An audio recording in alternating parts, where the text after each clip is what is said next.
Fox News alert, the president with a new push today with what he calls a danger to the American dream. President Obama set to go back to a very familiar theme throughout his presidency, income inequality and what he believes needs to be done about that. Welcome, everybody. Brand new hour starting now of America's Newsroom. We're glad to have you with us today. I'm Martha McCallum. That makes me Bill Hemmer. Good morning at home or at work, wherever you're watching right now. He will speak in the next hour, expected to say that the separation of wealth in this country is a danger to the American dream.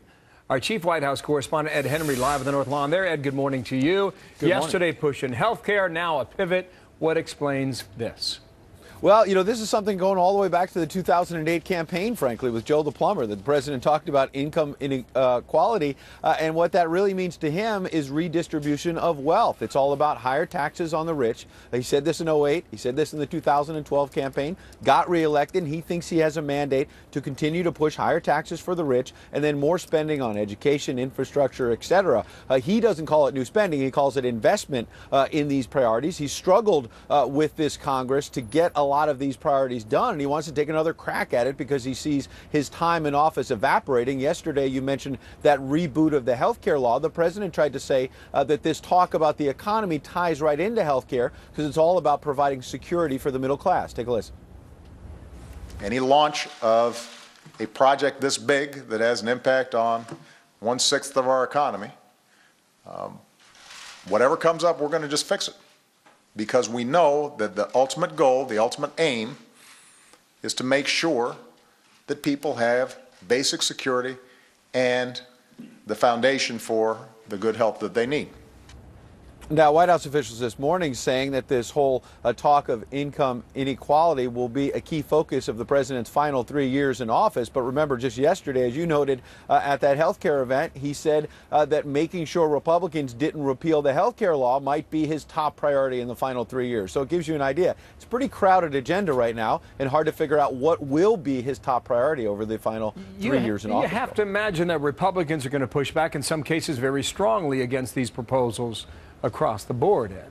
Absolutely. They've pushed back on his tax policies before. They've pushed back on new spending. Again, the president doesn't call it new spending, he calls it investment in his priorities. But also, they push back on the idea that all of this is adding security to the middle class because you've got millions of Americans right now getting cancellation notices and trying to figure out whether they're really going to have health care or whether it's, you know, they're paying higher premiums for that health care. So that will continue. And Speaker John Boehner said this yesterday.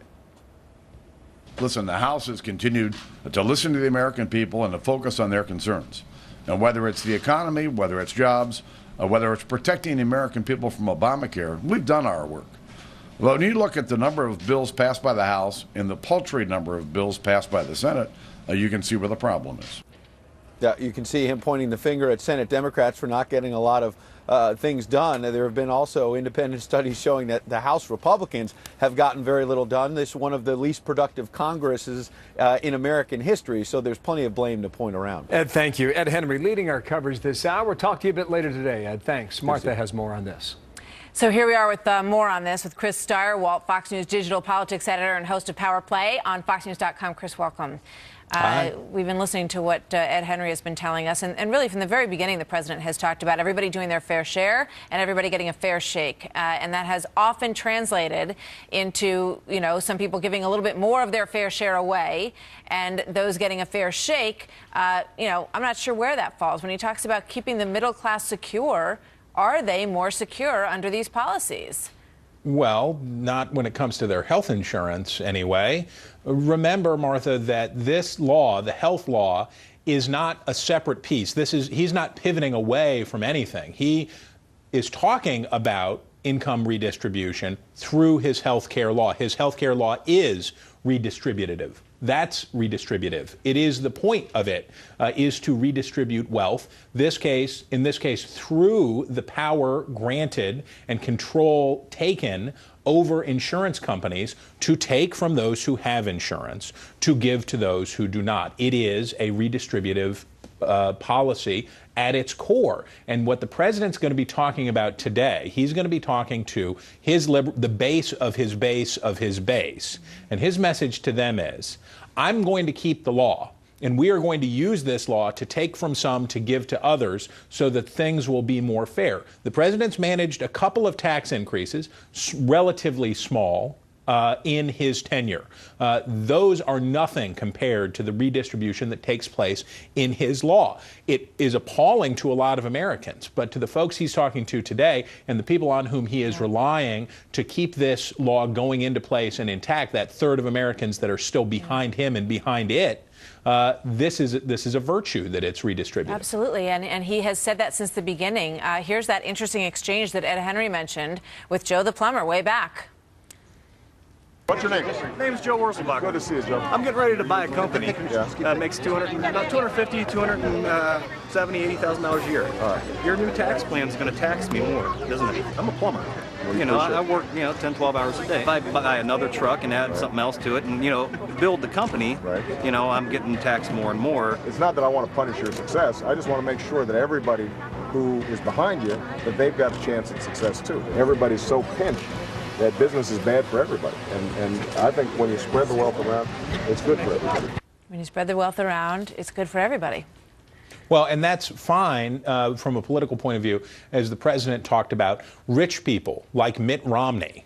People like the Romneys, and the president used his opponent in 2012, and to a certain degree in 2008 with John McCain, and his family is wealthy too. But the president talked about Mitt Romney and rich people, and shouldn't rich people like Mitt Romney be compelled to give more of what they have to finance projects the president says will help those less fortunate?